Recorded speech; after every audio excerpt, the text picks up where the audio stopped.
Thanks, David. There are many Davids here. He is correct.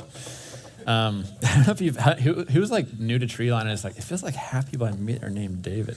It is a very strange phenomena that we hope to change. So if your name's not David, please come. We're starting a new series today, and it's a series through the book of Psalms. We're not going to be able to jump into every single psalm because that would lead us to the next 150 weeks.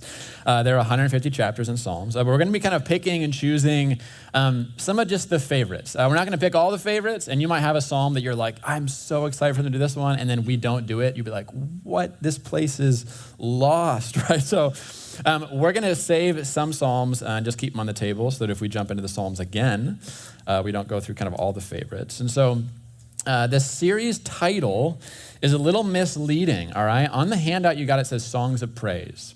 And that is originally what we titled it. And then as soon as I saw it printed, I was like, I don't want that to be the series title. So I changed it, but we're too cheap to reprint these, okay? So the series title that you're going to see next week is called Songs That Lead Us Home. And the Psalms really are this book of the Bible that is different. It's not just kind of laying out this really, like these arguments. It's not like Romans where he's like, if this, then this. It's kind of really logical. The Psalms are songs. They're poetry. They're prayers. They're the descriptions and songs of people who are living in the same world we are and yet are walking with God in a way that they've found to be the greatest thing in life. And the Psalms, some of the ones we're going to go through are going to be people who are on like the mountaintops with God. Like they're just proclaiming like the amazing like joy that they're finding in walking with God. But there's some of the Psalms are going to be these Psalms of almost despair. It's people who are going through the valley, right? People who are going through it. And their cry is actually sometimes going to be like, God, where are you? Like I don't feel like you're here at all. I don't even feel like your promises are true. And so the Psalms are really interesting because they really do cover the whole of the human experience. But the one thing that's true is the Psalms are always anchored in God himself. And we're in Psalm 1 today. And I want to just, before we begin, I want to kind of tell you something interesting that happens every spring at our house. We live in the woods. We tried to buy a house in Ann Arbor, and we got outbid by apparently a bunch of people that just have cash, a lot of cash. And so we were losing houses like $60,000, $70,000, $80,000 over asking price, and we were like, where do people get this money? So anyway, we live north of town, okay? We live north of town, and we live kind of in the woods, and we have been like slowly getting to know the little plot of land we're on. And I used to think that fall was my favorite season of year. Any fall people in here? Who's like, yeah, fall, okay. I used to be in that tribe. That used to be me, but I feel like something's changed the last 2 years. I'm a spring guy. I'm a spring person. Any spring people? Yeah, any summer people? Who's winter? Yeah, you got a couple. Nate's from Florida. He's like, I don't know, this is fun. He's been here for 2 years. He's like, this is cool. All right, we'll see how you feel about it in 20 years. Okay. I'm a spring guy now, and I think one of the reasons is because this little plot of land we kind of live in the middle of this like thick hardwood forest. Like our house just kind of plopped right in the middle of it. And so every spring, one of the things that I like to do is I kind of walk through the forest around spring, and I just start to watch everything come up from the ground. And it's really interesting. If you walk through a park, you're only going to see little things happen every once in a while. But if you live somewhere and you just kind of every day walk out in your yard, you see this like tremendous growth that happens basically over 3 weeks in the spring. And one of the things that's really interesting is you see a lot of things come up fast, right? We got ferns, we have wildflowers, kind of this lower area of our land is like kind of prairie grasses come up. And these are some of the very first things that come up. But what grows faster than everything else, right, is weeds. And weeds grow fast. Like, I mean, I've been building a deck off the back of our house the past couple weeks, and so I haven't mowed, and so we have weeds that are like 3 feet tall. Like, I'm like, how is this possible? Something can grow so fast in like 2 weeks. I've been busy, I haven't mowed. Weeds grow fast. And what's interesting is if you're walking around looking at the forest floor, and by the way, I don't know why I do this, but I actually really do this. I literally walk around our forest and I just kind of look at the things growing. I think it's because my wife won't let me buy a motorcycle. And so this is my way of having a midlife crisis. I just stare at the ground. And so I'm looking at these plants, and in the middle of these these ferns, everything, these weeds, there's these tiny little white oak saplings. And if you weren't looking for them, you'd miss them because they're not growing fast. They're not like tall. They're just like an inch off the ground. And sometimes they only have like a single little oak leaf on them. And it's interesting, if you walked around our forest and you didn't really know what you were looking at, you would look at like one of these weeds that's like 3 feet tall. I mean, some of them straight up, they're 4 feet tall. I'm gonna be honest. Like they need to get hacked down. They're huge. And then you look next to it and you see this tiny little plant. And if you didn't know what you were looking at, you'd tend to look at one and be like, this is clearly the healthy, vibrant, like this is the good plant. And whatever that little thing down there is, that's not. And so if you made that assessment and you go, this tall one is really the good one, you would be making a wrong assessment. You see the weeds in our yard, actually, they're gonna grow up and they're gonna have a life for really only like a matter of weeks. They shoot up super fast, but like in a few weeks, they're gonna die and they're gonna dry out. And basically what will happen is whether I like go over my like weed whacker or not, they are gonna eventually just kind of get blown away and disintegrate in the wind. That's what happens with these weeds. But these little oak saplings, if left alone, they will eventually become one of the defining features of the landscape. Our woods are dominated by these old growth white oak trees, and so some of the larger ones are massive. Like they're 80 to 90 feet tall. Like right at a 65-foot tall like arborist, like a picker lift, I can't even get to the top of them. They're still like 30 feet on top of this thing. They're massive, and from the calculations I've done, a few of them probably started growing in the later part of the 1800s. These are like massive, massive old trees that are not even fully grown yet. Like a lot of these things, if things go well, they're gonna have another 100 to 200 years of just dominating the forest. And these oak trees, they feed the forest. Like there's huge amounts of like animals and wildlife that are just sustained and live off of like the fruit of these trees. And they've created a whole ecosystem beneath them. And one of these fell over, it would quite literally level our whole house, okay? So like one of the things I'm trying to do is keep them healthy because I'm like, this will ruin our entire world. If one of these fall over, they would actually take the entire forest with it. They're massive. Psalm 1 says that there is a kind of life, there's a kind of person that's like a tree that is planted by streams of water, that bears fruit in its season, its leaf does not wither, and all this person does, they prosper. But then it says there's another kind of life that is not like this. Instead, this person is described like chaff. It's like hollow. There's no roots, there's nothing lasting about it, there's no substance, and in the end, this person is just kind of swept away by the wind. And this is the picture that the book of Psalms starts with. 150 chapters, and it's 150 chapters of prayers, songs, and poetry that are curated. And so Psalm 1 is not just placed here by accident. It's really intentional. It's made to be this like lens that we use to kind of like look through and kind of understand what this whole book is about. And Psalm 1 starts with the word blessed. This is where the book of Psalms begins. Blessed is the man. Blessed is the woman. Blessed is the person. The book of Psalms begins by answering the question, who is the blessed one? What is the blessed life? What is the path, the place, the kind of life that is blessed? And blessed is a Hebrew word that's a pretty deep word. It's interesting. Some people will tell you that this word could be translated happy. And actually it is. Like it could be translated like happy is the person. Like this is, the blessed person is the happy person. But it's actually an idea that's even deeper than that. The one who is blessed is the one who is like living directly in the path of joy. They are the fulfilled ones, the whole ones, the happy ones, the blessed ones. And Psalm 1 begins by giving us an answer to the question, what is the good life and where can blessing actually be found as a human being? What is the life that has deep roots? What is the life that lasts? What is the kind of life that makes a lasting impact on the world around it? What is the kind of life that's worth living? And you might be in the room this morning and the idea of like the good life or like the blessed one, it might feel a little like philosophical or abstract for you. You're like, I don't know what all that is. I'm just trying to like do my job and get through life. But what's interesting is every single human being has an answer to this question. What is the good life? And you might not be able to articulate it. Like if I actually put a piece of paper in front of you and said, hey, tell me what you think the good life is. You might not even be able to describe what this thing is, but all of your life is shaped by this answer that you have inside of you to this question, where do I think blessing is found? In Greek thought, it's this idea of telos. Anyone ever heard of telos? Have you read like maybe some philosophy. The idea of telos is basically every single thing and every person has a telos. It's like a final end that it's aiming for. And this idea is like this. It's just saying to be a human being is like to be an arrow. Like your life is an arrow, and it means it's aimed towards something. It's being aimed somewhere, and the question is where?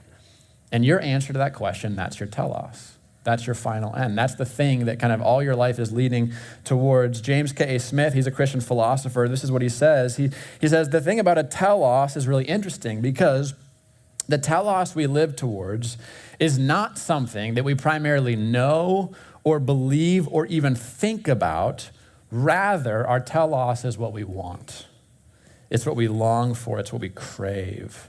It's less an ideal that we have real ideas about, but more a vision of the good life that we intuitively desire. Here's what James K. Smith is saying. There is a picture at the center of your soul of what the good life looks like, of who is the blessed person, and that picture shapes the entire course of your life. And the book of Psalms is a book in the Bible that's trying to give us the right answer to that question. It's trying to actually get in there into like the deepest parts of us and actually shape the picture that we have of where do we think real blessing lies. And Psalm 1 says that there's ultimately two paths in life. It's really interesting. It just says there's the way of the righteous and then there's the way of the wicked or the way of sin. And sin is a really interesting word. It's actually one of the most common words in the Bible used to describe this other path. And the Hebrew idea of sin is like to miss the mark. Anyone ever heard that? Like this is what sin means? It literally comes from archery. It's like when an arrow doesn't hit its intended target. And when I first kind of heard this idea of like that's what sin is, it was kind of weird. It almost like felt like Silas is trying to draw inside the lines, right? And it's like sometimes he goes, not sometimes, a lot, right? Outside the line. Sometimes there's a person and he's just like, here, I got it, right? Like generally coloring in the lines. And there's a sense in which it's like, is that really what sin is? It's hard to really fault someone for that. I mean, isn't archery hard, right? How many people are standing up and hitting exactly what they're trying to, right? But sin, this idea of missing the mark, is really a description of a life that is lived in the wrong direction. And it's like if your aim in life is wrong, then you're going to end up landing in the wrong place. And where Psalm 1 starts is it starts to describe this way of living that is not the blessed life. And it defines it like the path of sin. And so I want to jump in here. This is where the psalm begins, right? It says, blessed is the man who doesn't do something. It's a weird way to describe it. Like, I don't know how many people describe something in the negative like that. It's a really weird way for the psalm to start. It first describes the person who's blessed by what he doesn't do. Blessed is the man who walks not in the counsel of the wicked, nor stands in the way of sinners, nor sits in the seat of scoffers. And before we're told about the kind of life that's blessed, we're told about the one that is not. And here's a question. Why does it start this way? Why? It's a weird way. Well, the reason I think the psalm starts this way is because our world is not a neutral world, but our world that we're born into is filled with forces that are pulling on people. In our backyard, we also have a creek. And one of the things our kids like to do is they like to stand at the edge of the creek and they just like to pick up weeds, sticks, whatever, and they throw them into the creek. And they'll do this for an hour, right? And they throw something in, and what happens is the current just starts to take it in a direction. And eventually these, sticks will end up in the Huron River and they'll eventually end up all the way down in Ford Lake, which is where all lost things end up. And that's what happens with a current. It takes it somewhere, right? And the Bible is saying, hey, being born as a human being is like being born into a stream that's headed in a direction. It means there's no such thing as standing still, but everyone is headed somewhere. And when the Bible talks about this current that we're born into, it talks about this idea of sin. And often we think of sin, we think of it as like breaking a rule. Like it's like God has some kind of abstract rules or kind of laws, and it's like when you infringe upon those, like that's what sin is. And there's a sense in which that's true, but sin is actually described a lot like a path, right? It's like the way of the wicked. It's not just like a decision or a choice we make, but it's something that also acts on us. Like so when we follow the path of sin, the path of sin actually moves us somewhere. It actually shapes us into a certain kind of person. And the path of sin, if you notice here, it's really interesting. It has a trajectory to it, right? It starts by kind of, the blessed person is the one who doesn't walk in the counsel of the wicked. He doesn't stand in the way of sinners, nor sits in the seat of scoffers. Sin has this progression to it, walking, standing, and eventually sitting. Now, let me just ask you something. Is there something in your life that you have noticed starting to take more and more real estate in your heart? Because this is what sin does, right? Sin has a trajectory to it. Maybe another way to ask this question, is there some sin in your life that even right now you notice is beginning to pull you in a direction? A couple years ago, when I first moved here with the staff and with the whole team to plant Treeline Church, I had a pretty hard year. And I was coming out of a number of difficult years. There were just some things that were happening in the communities that we came from that were just difficult. They didn't really have anything to do with us, but they affected us to a significant degree. And we moved across country and we bought a house that was a total fixer-upper, more than even we thought. And we moved into a house that had no running water for a month. We're also planting a church. We have new community, new people to care for. It was just like a difficult season of life. And I remember watching as my spiritual disciplines, my life with Jesus just started to get squeezed by the pressures of life. And it eventually kind of started to get squeezed out. And it wasn't that I had stopped following Jesus or stopped praying or stopped kind of living in authentic community, but I just found myself spending less time pursuing the Lord and more time just living in the world. And it was really little things. It was podcasts. I normally would listen to podcasts that were either Christian or vaguely Christian or had some kind of spiritual wisdom, but I just found myself listening to podcasts by finance guys and kind of just normal worldly ways of viewing the world. Or my YouTube just started to be filled with people who had a very different view of things than Jesus did. And I just found myself slowly being pulled away from the normal path of discipleship and spending a lot of time doing things that the rest of the world does. I think in a very literal sense, I found myself just walking in the counsel of the wicked. That counsel was the thing that kind of started to shape my life. And you know what? Over a couple months, I actually watched my heart begin to change. And if you aren't anchored to something, you're going to end up drifting with the current. And I feel like I started to watch this happen in my own life in the first year of Treeline Church. I remember having a conversation with one of our members. It was really interesting. I don't even think that anything was kind of happening with them, but it was just I was having this internal dialogue. They were kind of talking about a job and maybe changing a job, and this was the finance of the situation. And I remember just kind of talking with them and kind of almost stopping mid-sentence because I realized that the counsel I was giving them and the things I was speaking to them wasn't biblical wisdom. It was the wisdom of the world. And it was something that a year ago I'd have been I would never say something like that, but all of a sudden in the moment I was, and I was whoa, what has happened here? I am speaking not from a place of scripture, but just, that's what the world thinks about money. That's not what I think. But all of a sudden in that moment, it's no, it is what I think. Something is beginning to shift. And I had to look in the mirror and just say, I'm drifting. I'm being caught up in some kind of current and it's taking me somewhere I don't want to go. And I had to just ask some real honest questions. What was I rooting my life into? What was I soaking up with my life? And here's what you have to know. Sin has no desire to just take over a corner of your life. I think we have this idea that we go, man, I can mostly follow Jesus, and then I can just kind of let sin take this one little part, this one little corner. Sin has no desire to stay in a corner, but sin's desire is to have you in your entirety. And there's a trajectory to sin. Its goal isn't to just influence you, but it's actually to plant you somewhere. And so I want you to just look at this. I want you to just notice, is there anything in the psalm that feels like it might be happening to you? Because as I'm reading this, I feel like I've seen this in my life. First, it's the path of sin starts when someone starts to walk in the counsel of the wicked. And this is just association, right? This is surrounding yourself with people of the world. It could be scrolling. It could be TikTok. It could even be therapy. You're just going to somebody that you start to put a tremendous amount of trust in their view of yourself in the world, and they're not a Christian. They're just kind of a secular psychologist. But all of a sudden, the authorities and the experts that give you influence, your attention becomes increasingly those of the world. Another way to say it is just the influencers of the world, they start to become your influencers. And you find yourself starting to think the way they think. But the second is that you begin to not just kind of walk in this counsel, but you start to stand. You start to stand in the way. There's this kind of slowing down. It's not walking anymore, it's standing. You begin to find yourself not just kind of taking this counsel and these ideas, but you find yourself starting to identify with these things. These are the things that now you start to think about the world. And actually, you begin to live out this counsel in your life. You're standing in the way of sinners. And eventually it says you just sit in the seat of scoffers.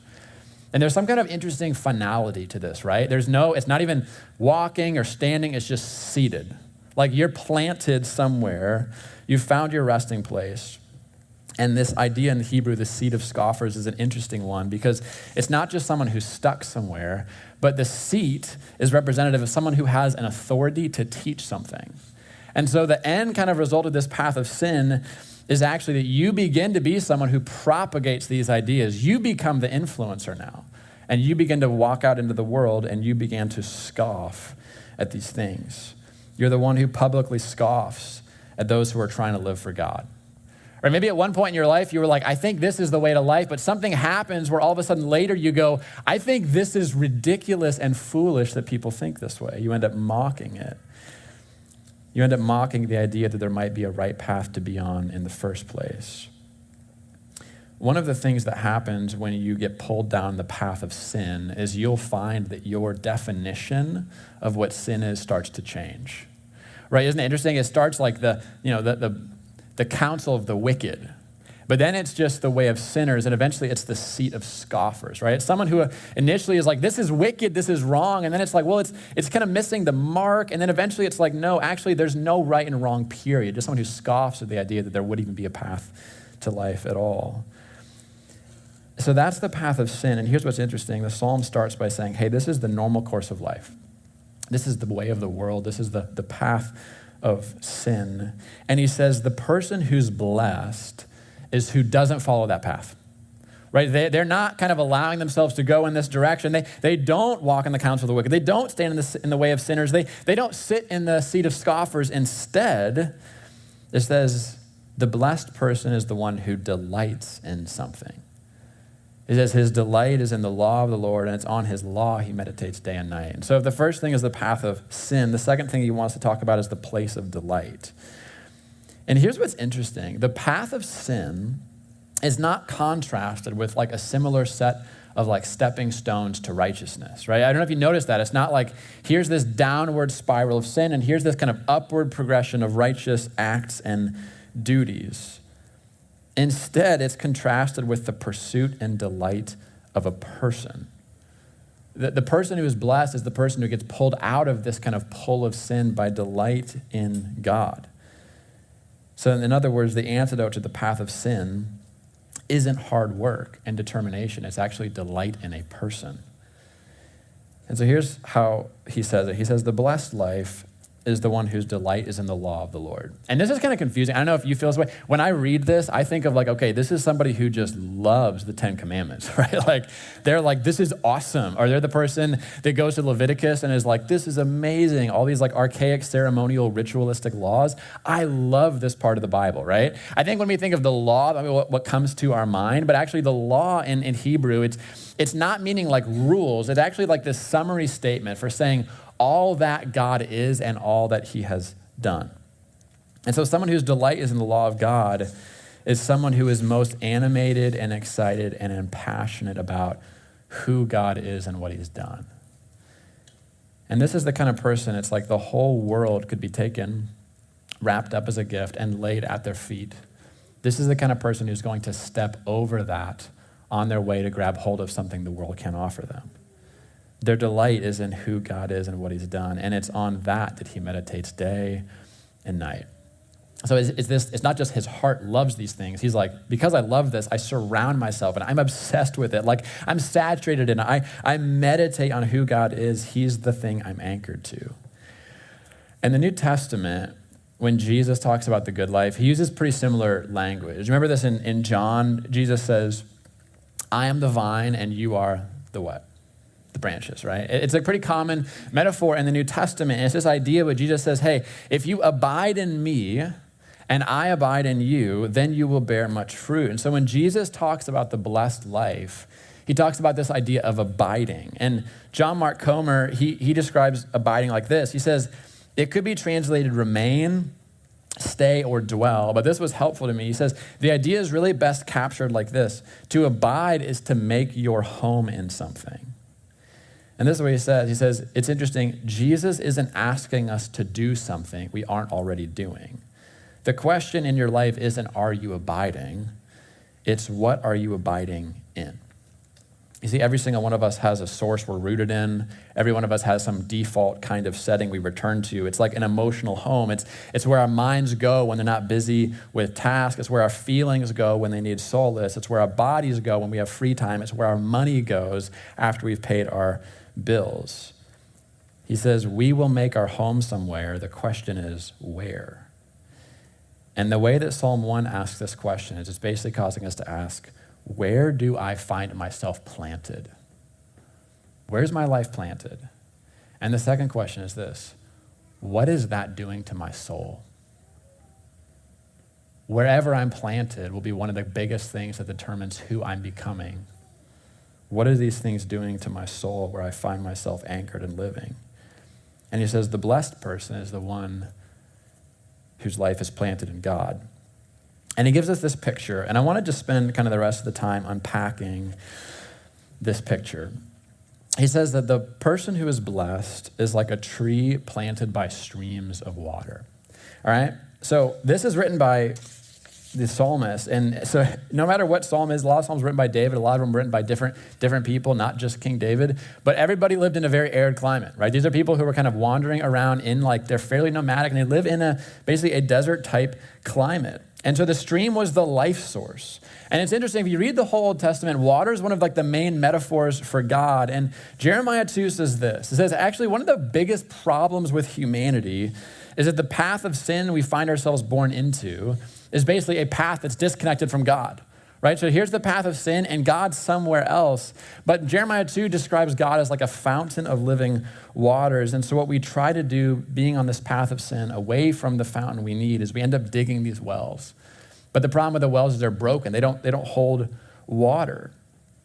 And this is actually what defines the path of sin. The path of sin is defined by a bunch of people who are trying really hard to find in the world something that can only be truly found in God. And so Psalm 1 begins by saying, actually, the blessed life, like the life that's really living, the good life, is when you're planted in the stream. It's saying life begins when you find your way back to the only one who can sustain your soul. So this is the first point here. The blessed life is a planted life. I don't know if you noticed this, but the path of sin, even in this trajectory to it, there's a movement, there's a restlessness, right? Always searching, always on the move, looking for more. But the blessed life, delight is not found in where you go or what you build or what you achieve, but the blessed life, joy is found in where we stay. It's really interesting, right? It's like the blessed life is the planted life. And the path of sin, there's a restlessness to it. And the idea of happiness, it really can only come to you if you get a little bit more and a little bit more. And in some sense, once you have that thing, you need a tiny bit more in order to stay happy. But the path of the righteous, joy comes from something that we already have. You still need to go deeper, but you already have the thing you're looking for. You see, the path of sin, the promise of happiness, is just a few steps further down the road. And I think if you ask the question and you try to go into your soul and be like, what is the picture I have? Like, what's the center of my soul that's kind of animating my life? What am I living from? It might be that the real answer to that question is like, I think the blessed life is the person who has a certain amount of public status, right? And that could be the thing you're driving after. Like you're at the University of Michigan or you're at EMU, whatever it is, and you're trying to get a degree so you can get a certain kind of career and you can be seen as a certain kind of person, and that's the person that has value. That's the place of happiness. That's the blessed life. Or it could be that you're the kind of person that goes, I think the blessed person is the one who's like sexually satisfied. And so it's the person who has a certain kind of spouse or a certain kind of partner that kind of fits with them uniquely, and that's the good life. That's the person who's really happy. But there's this restlessness to it, right? You always need a little bit more, right? Well, if you have a partner, it's like, well, I don't just need this partner, I need another partner. Like some of the friends that we have here, someone else in their family is getting kind of, married into like a polycule, right? So it's like, it's not just enough to have like one relational person, you need to have multiple. And so this is like this community of people who are like, it's not enough to have one sexual partner, I need to have multiple. I need to have multiple people who are kind of pouring into my life romantically, because it's just not enough to have one person. There's a restlessness that comes with the path of sin. John Owen says it like this. He just says, as soon as you need one thing, you're going to need another. Sin is like the grave that is never satisfied. And do you feel that in your life? Actually, one of the things that will define where you're at, kind of like, am I on the path of righteousness or on the path of sin? Who am I becoming? Where am I headed? One of the biggest ways you can kind of intuit that is just ask the question, do I feel restless or at peace? Do I feel like needy? Like I just need more and more and more, and I just can't seem to find myself satisfied. Well, it might be the reason you feel needy, the reason you feel anxious, the reason you feel worried, or like, I don't have enough, I feel scarcity, is because you might be on the path that says, in order for you to be happy, you need a little bit more. But the path of righteousness says, no, you already have all that you need. See, Augustine, he said this a very long time ago, but this is what he said. He said, you've made us for yourself, O Lord, and our heart is restless until it finds its rest in you. You see, the blessed life is a planted life. If there's part of you that thinks, I'm a little bit unhappy because of my current circumstances, and if I can just change those circumstances, then I'd be happy. Jesus goes, that's not the blessed life. And even if you get that thing, it's not going to actually make you happy. It might actually just be leading you further down a direction you don't want to go. So the blessed life is a planted life. The second thing is this. The blessed life is a fresh life. It's planted by a stream. Interesting. It's a really specific type of body of water, right? It's a stream. It's not a stagnant pool. It's not a lake. The water's moving. It's fresh. There's new water all the time. This is the idea of saying the blessed life is somebody who is having constant and new experiences of God. One of the things I often notice is when I ask people, hey, what is God doing in your life? Sometimes they'll stand in this part of their timeline and they'll point to a time many years in the past and say, this is what God did, right? And it could be like a powerful moment you had in college. It could be like I went on this retreat when I was, or I went on a mission trip when I was in high school, and you're pointing back into your past and kind of pointing to this moment and saying, this is what God is doing in my life. But what's really interesting is this Psalm 1 is saying, no, this is a stream. It's a description of like a vibrant life with God that's new every day. Every time you go to the creek, it's new water. It's not the same. Like it's fresh every single day. It's kind of fresh. It's not that fresh of a stream, okay? But it's fresh every day. And you need in your life fresh experiences with Jesus. You need fresh experiences with Jesus. One of the things I've seen in my own life and I've seen in a lot of people's lives is you try to grow with Jesus based off of running on old passion and old experiences. And Psalm 1 is saying that's not the blessed life.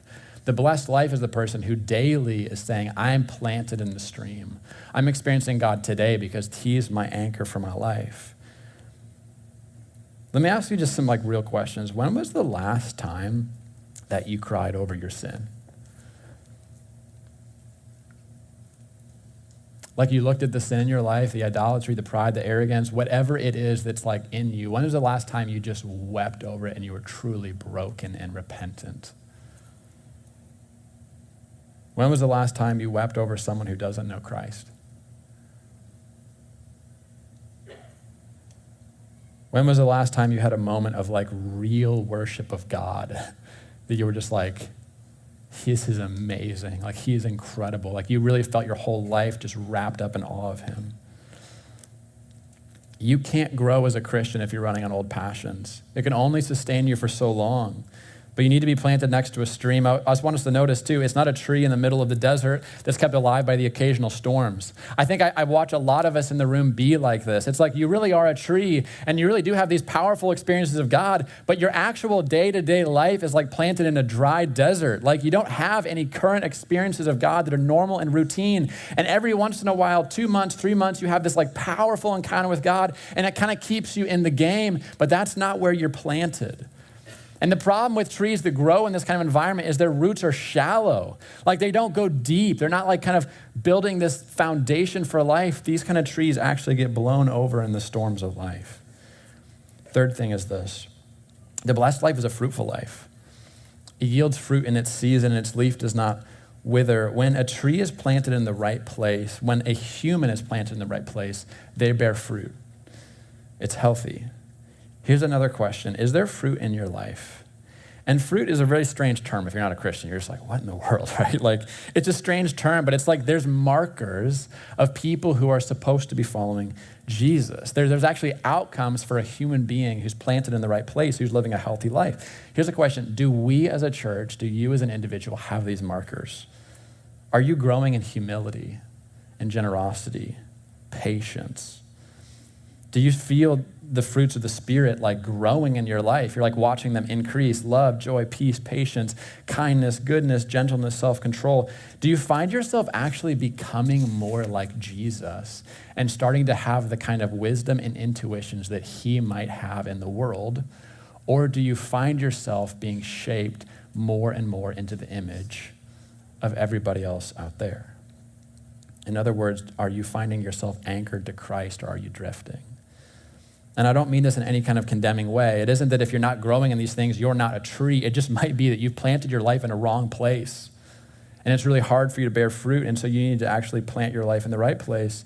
So these questions: who are you taking counsel with? Who and what is influencing you? Where is your life planted? These are really important questions, really important. And I think we have this idea that you can come to church and you can hear like a 40-minute sermon, and then you can go back out into the world and live as a disciple of the world for 40 hours a week and assume that somehow your life is going to be more shaped by the 40-minute sermon on Sunday than what you did the entire rest of the week. But this psalm is starting by saying, no, the blessed life is actually the one who meditates on God. Their delight is on the law of the Lord, and that's on they meditate. Andrew, one of the other pastors, not pastor, one of the guys on staff, he teaches here on Sundays, and if you know him, you love him, and he's had a kid. I don't know why I'm giving you so many background on Andrew. You guys know who Andrew is, okay. He was saying this week. He was saying, this is the hard thing about being a shepherd of people. It's hard because you have 40 minutes to stand up and try to form somebody into the image of Christ, and you can't do that in 40 minutes when they spend an entire week of shaping themselves in the other direction. If you want to be a tree planted by streams of water, that has to be a decision and a direction that you shape your life around. The fourth thing is this: the blessed life is seasonal. Some of you are in the room and you're in like a hard season. Even the idea of bearing fruit, you're like, I don't know if that describes my season. The thing you need to look at isn't like, am I bearing fruit today? Like, is my life marked by kind of joy and prospering and everything? The thing you need to ask is, am I planted in the right place? Right? Because this blessed life is seasonal. It bears fruit in its season. The fifth thing is this: the blessed life is a life that lasts. Its leaf does not wither. In all that they do, they prosper. But look what it says here. It says, but the wicked are not so. It's giving a description of the kind of life that matters, that lasts, that makes an impact. And it says, but the wicked are not so. They are like chaff that the wind drives away. One of the great questions of your life is this: it's, what of my life will last? What of my life will last? And what of my life and my energy will really matter in the end? The psalm is saying the kind of life that's blessed is a life that actually is spent doing something that changes the world for the long term. It isn't just washed away in the end. Spurgeon, in his commentary on the Psalms, this is what he says. It's an iconic image. He says, the righteous person carves his name upon the rock, but the wicked writes his remembrance in the sand. The righteous man plows the furrows of the earth and sows a harvest here, which he shall never be fully reaped until he enters the enjoyments of eternity. But as for the wicked, he is like someone who plows the sea. And though there may be a shining trail beneath his keel, yet the waves will pass over it, and the place that knew him shall know him no more forever. Psalm 1 ends like this. It just says, therefore the wicked will not stand in the judgment, nor sinners in the congregation of the righteous, but the Lord knows the way of the righteous. Like, the thing at the end of the day is the Lord knows the righteous. He knows their steps. He knows their path. He knows the number of hairs on their head. He knows them. But the way of the wicked will perish. In the end, there's those who are known by God, and those who know God, and those who are swept away. Here's what I think the Psalms are going to say to us again and again. What if the difference in the world comes down to really what you wanted most? What if actually, in the end, every single human being really gets what they most wanted? What if this is really the story of every human being? Whatever you wanted most, you end up with in the end. For those who loved sin, they get to have their sin, and their sin gets to have them. And then there are those who loved Christ, and in the end, they will have him, and he will have them. One of the most defining things about you is not just about what rules you follow. It is not just about if you come to church. It's not just about if you read this book or if you've been baptized or you take communion. It's not just these kind of things that we do. The thing that most defines you is what sits at the center of your soul. What do you meditate on? What do you delight in? What's the picture that you're after? What's the aim of your life? What's your telos? Psalms is saying the blessed life is the person, when you dig down to the very center of them, the thing they want most is God. The picture at the very center of their souls is actually a man named Jesus Christ. The book of Psalms is trying to help shape that inmost part of us. That's the goal. And we're going to come back to this again and again. This is what one author writes. He just talks about Jesus, and he's saying this: whenever we turn in the church, wherever you look, there is Jesus. He is the beginning, he's the middle, and the end. He's everything to us. And there's nothing good, there's nothing holy, there's nothing beautiful, there's nothing joyous, which he is not to his servants. He says no one needs to be poor, because if he chooses, he can have Jesus for his own possession. No one ever needs to be downcast, for Jesus is the joy of heaven, and it is his joy to enter into sorrowful hearts. He says we can exaggerate about many things, but there's one thing we can never exaggerate about. It is our obligation to Jesus and the compassionate abundance of the love of Jesus to us. It is all our lives long we might talk of Jesus, and we would never come to the end of the sweet things we might say of him.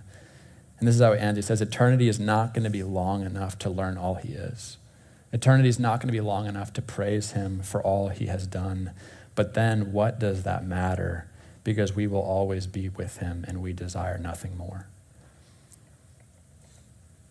At the center of the Christian, at the center of people bought and paid for by Jesus Christ, God in his Spirit is trying to put a picture at the center of your soul that is not a picture anyone in the world would put there, but it's the picture that God the Father says, this is what I want for you. This is a picture of the good life. And it's a picture of my son, Jesus. You see, the book of Psalms is trying to help shape the innermost part of us so that when we dig in there and we ask, what is the good life? Our answer to the question, who is the blessed one? It would not lead us down the wrong path, but we'd become these people who are like trees planted by streams of water. We'd become those whose lives are planted and anchored in God, the God who loved us enough to send us his own son. And the goal of these prayers and songs this summer, and we're going to spend time. We're going to meditate on them. We're going to memorize them. We're going to rehearse them. We're going to pray them. We're going to probably sing some of them. We're going to let them shape our hearts with the goal that these songs might help lead us home. Would you pray with me?